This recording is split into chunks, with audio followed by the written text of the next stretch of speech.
Good morning, everybody. Today we will learn about the chapter Our Rights and Duties. This chapter is from our civic and cultural life of India. Okay, so let's start.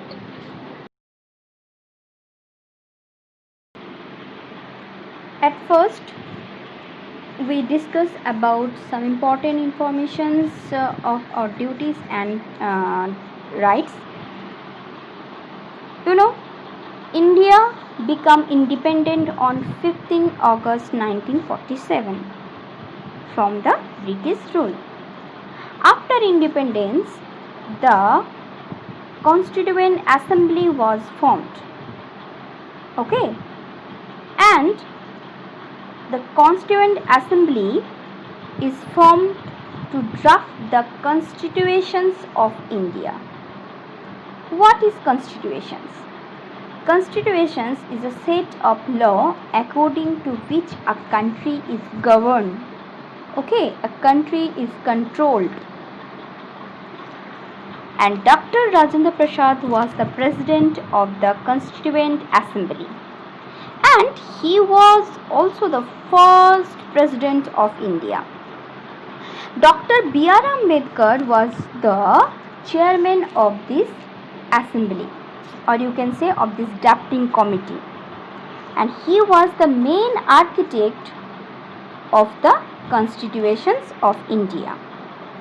That's why he also called the father of our constitutions of India. B.R. Ambedkar is also called the father of constitutions of India. And the constitutions of India come into effect on 26 January 1950. Okay.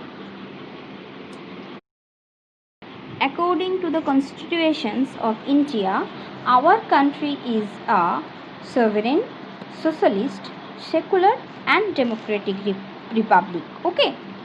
What is the meaning of sovereign? Sovereign's meaning, it means our country is free to take decision regarding all the matters of our country. Socialist meaning?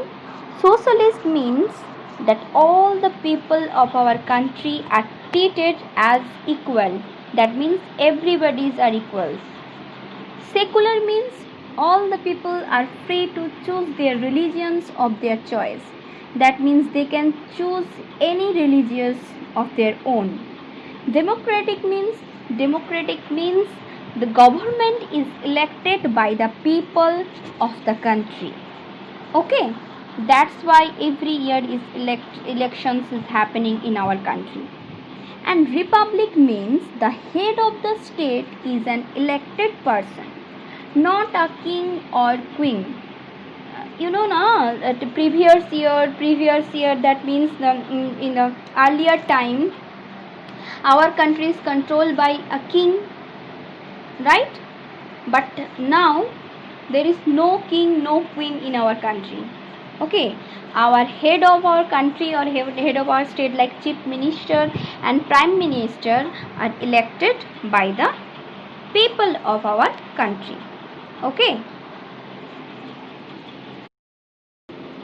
Now we discuss about the fundamental rights. Fundamental rights, the constitutions of India has given the all citizens 6 fundamental rights. These rights of people are protected by the Court of Justice. And the fundamental rights are: number 1, right to equality, that means everyone are equal. Right to freedom. Okay. Number 3, right to freedom of religious. Number 4, right against exploitations. Number 5, cultural and educational rights. Number 6, right to constitutional remedies. Okay. Thank you everyone. I hope you understood this topic today. If you have any queries, please let me know. Thank you.